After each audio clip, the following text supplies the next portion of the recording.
All right, this is the second part of chapter 11 in Lincoln. Okay, so this is right after he made the Gettysburg Address. The president was not the main speaker for that day. The honor belonged to a famous old orator named Edward Everett, who spoke to the crowd for more than 2 hours. Then Lincoln rose and spoke for just 2 minutes. Yet his 270 words carried immense power.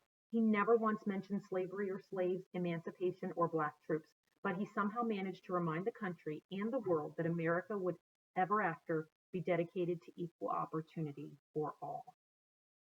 And there's a picture, probably at Gettysburg when this speech was made. Let's see what it says. Lincoln, center, bareheaded, arrives at the speaker's platform at the Gettysburg National Soldiers Ceremony on November 19, 1863.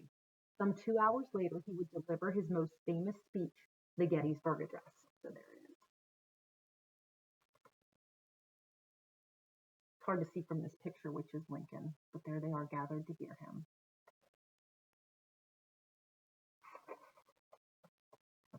Fourscore and 7 years ago, our fathers brought forth on this continent a new nation, conceived in liberty and dedicated to the proposition that all men are created equal. Now we are engaged in a great civil war, testing whether that nation, or any nation so conceived and so dedicated, can long endure. We are met on a great battlefield of that war. We have come to dedicate a portion of that field as a final resting place for those who here gave their lives that nation might live. It is altogether fitting and proper that we should do this. But in a larger sense, we cannot dedicate, we cannot consecrate, we cannot hallow this ground. The brave men, living and dead, who struggled here have consecrated it far above our poor power to add or detract.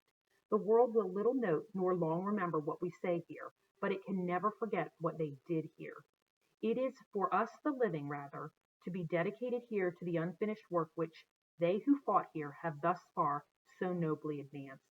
It is rather for us to be here dedicated to the great task remaining before us, that from these honored dead we take increased devotion to that cause for which they gave the last full measure of devotion, that this nation, under God, shall have a new birth of freedom, and that government of the people, by the people, for the people, shall not perish from this earth. Lincoln's speech is known today as his masterpiece, but in its own time, not everyone applauded it. Republicans heaped praise on the address, but many Democrats denounced it as an embarrassing failure.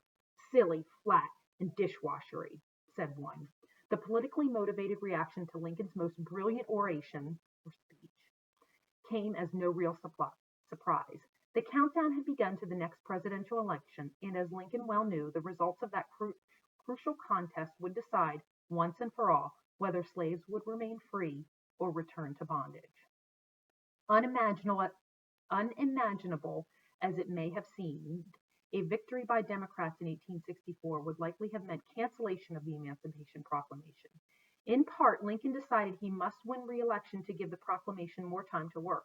Although no president since Andrew Jackson had won a second term, Lincoln made it clear he would ask the voters to choose him for another 4 years. He enjoyed drawling that he based his decisions on the old expression, "It's better not to change horses in midstream," but he also believed that unless he remained in the White House, the Union might die and slavery might live. Advisors who thought that Lincoln would win only if he stopped the war recognized the Confederacy and canceled the Emancipation Proclamation, did not understand the president's determination. "I think I shall not retract or repudiate it," he told one of the generals that year. "Those who have tasted actual freedom, I believe, can never be slaves or quasi-slaves again." On his way home from Gettysburg, Lincoln suddenly fell ill. His African-American aide, William Johnson, placed a wet cloth on his head for the train ride home. When he got back to the White House, doctors told the president he was suffering from a mild form of smallpox and ordered him to bed. In a way, Lincoln enjoyed his rest. He joked that his secretary should send everyone looking for a job or a favor to his bedside. "Now," he said, "I have something I can give everyone." During Lincoln's illness, William Johnson took excellent care of the president, but eventually caught smallpox himself, no doubt from being in such close contact with someone suffering from the disease. Johnson was not as fortunate as Lincoln, probably because he did not have a William Johnson to take care of him. A few weeks later, the loyal White House valet died of smallpox himself. Lincoln paid for his tombstone. It bore a simple but eloquent inscription: William Johnson, citizen.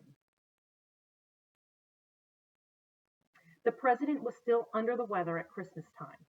Under the weather is an idiom for feeling sick.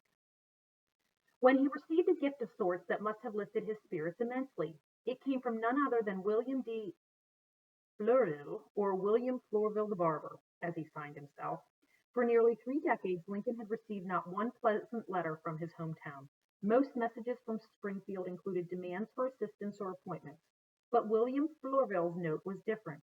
He wanted Lincoln to know that he was sorry to have learned about Willie's death and hoped the president would tell his son Tad that the dog the children had left behind in Springfield was alive and kicking.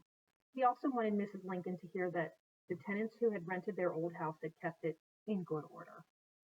But most of all, he wanted to be sure that Lincoln knew that since emancipation, African Americans considered Lincoln to be a truly great man.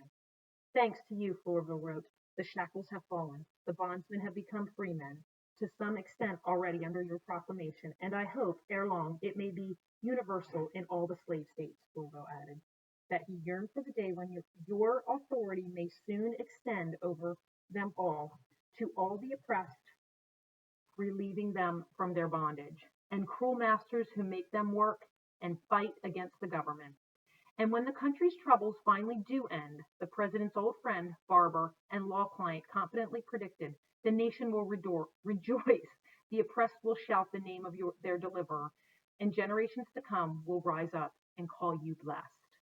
At the end of 1863, however, Lincoln was not so certain he was blessed. In fact, he was not so sure he would even survive the forthcoming election. And there's one more picture of Lincoln. And the caption says, a photograph of Lincoln by Alexander Gardner, 1863. And that is the end of chapter 11.